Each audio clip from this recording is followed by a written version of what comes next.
Olá, chegamos à quinta aula do nosso curso Liberdade e Cidadania no Mundo Atual. E agora, nessa sexta aula, eu gostaria de iniciar lendo para vocês um material que eu preparei há alguns dias, que diz assim: com a condenação da concentração de riquezas, a opção pelo movimento trabalhista e a promulgação de uma doutrina social debaixo do controle da Igreja, o colaboracionismo do Papa Leão XIII, protagonizado mais tarde pelo Papa Pio XI, assume concordata com o fascismo italiano sob a liderança socialista de Mussolini, em pleno alinhamento com o ideal de dominação mundial, precursor do nazismo, da ideologia prussiana formulada por Hegel. Eis o viés marxista da religião popular. Sim, queridos. Se na quarta aula falamos sobre um certo declínio do catolicismo, no catolicismo romano, na América Latina, no mundo,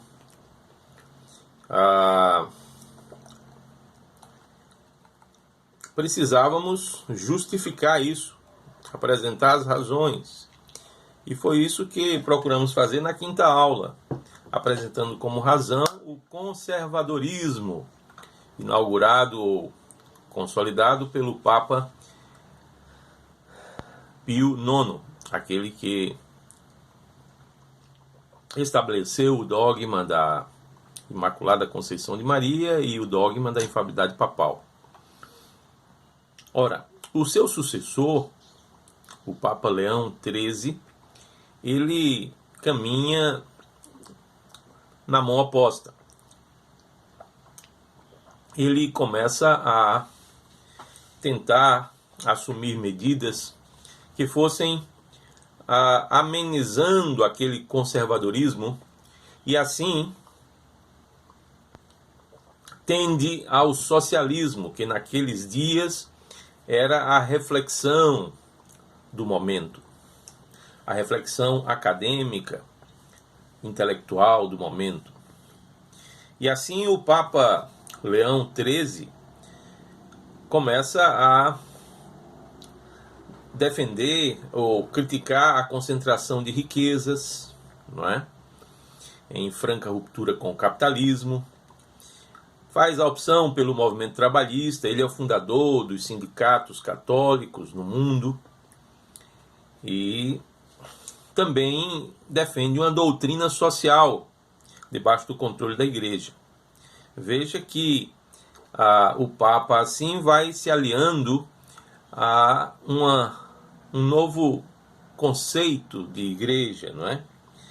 Se o Papa anterior defendia uma espécie de conservative religion, ou uma religião conservadora, agora o Papa Leão XIII começa a tentar estabelecer na Igreja Católica Romana uma espécie de popular religion, ou religião popular, uma religião que estivesse do lado do povo, assumisse a causa trabalhista. Era essa a reflexão do momento. Para vocês terem uma ideia, é por essa época, até se chegar no Concílio Vaticano II, que surgem os três grandes sociólogos, os chamados sociólogos clássicos, apontados como base, fundamento da sociologia até hoje: Karl Marx, Emile Durkheim e Max Weber.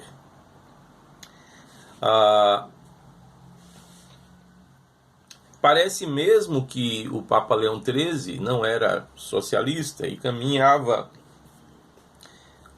na linha mas da sociologia de Durkheim, que não era bem um socialista, no sentido de que não assumia a luta de classes defendida anteriormente por Karl Marx. Mas, de alguma forma, esboçava um socialismo porque apostava na interação entre a classe dos patrões e a classe dos trabalhadores. Ele é que funda a noção de propriedade privada em nível de sociologia. E assim ele entende que, do ponto de vista moral, a sociedade deveria esforçar-se para que a interação entre trabalhadores e patrões ocorresse. Parece mesmo ter sido nessa linha que o Papa Leão XIII foi se aproximando do socialismo. Mais adiante, a reflexão de Karl Marx, aliás, de Max Weber, esboça um interacionismo simbólico, aposta na interação entre as classes sociais, exatamente porque assume a luta de classes. E assume a luta de classes tentando superar Karl Marx e apontar não para o conflito entre as classes, mas apontar para a interação entre as classes como solução. Veja, note, a sociologia está ancorada em uma análise da sociedade onde a noção de propriedade privada precisa ser superada sempre, mesmo em Durkheim.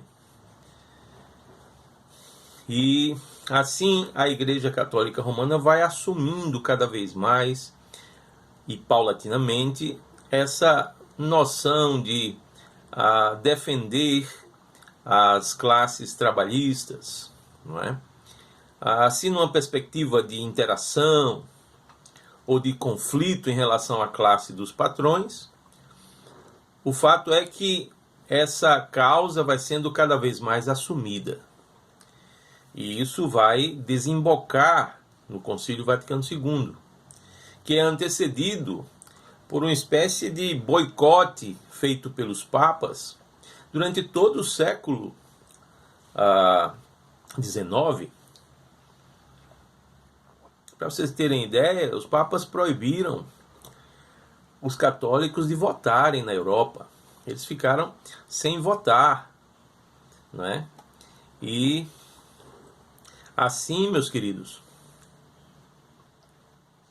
aquela igreja mais conservadora vai se transformando numa igreja mais voltada para o popular, para o povo. Precisamente o que vai embasar o fascismo italiano, que, com Mussolini, procura defender exatamente a causa trabalhista, a causa operária, tanto quanto Hitler na Alemanha, cujo partido era o Partido Nacional Socialista dos Trabalhadores Alemães. Então notem, meus queridos, que aquela antiga noção judaica de relações de oposição, porque foram os judeus que lá no Império Romano, nos inícios do cristianismo, eles defendiam a ideia de conflito para que se gerasse progresso, oposição para que se gerasse um paraíso na terra. Então era preciso fazer oposição ao Império Romano e gerar um conflito para que houvesse progresso, não é? E o progresso, obviamente, seria o judaísmo, os judeus tomarem as rédeas do mundo, visto que as rédeas do mundo estavam nas mãos dos imperadores romanos. Essa noção, não é, de oposição, das relações de oposição, a teoria assumida por Karl Marx, né, em nível de sociologia, a sociologia de Karl Marx é a sociologia do conflito, a conflict theory, uma teoria do conflito,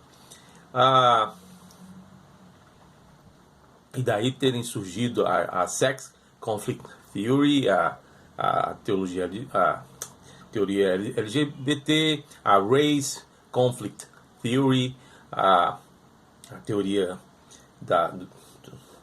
do movimento negro, não é? Pois bem, essa noção de conflito, não é? Judaica, inclusive, foi assumida por Agostinho, um bispo do Ocidente, que, preocupado com uma heresia chamada sabelianismo, que misturava as três pessoas da Santíssima Trindade, dizendo que não eram três, era uma coisa só.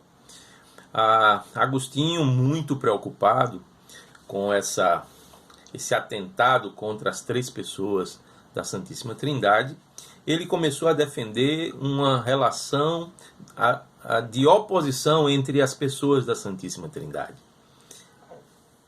Relações de oposição entre o Pai, o Filho e o Espírito Santo, exatamente para colocar a essência una dos três como superior às três pessoas.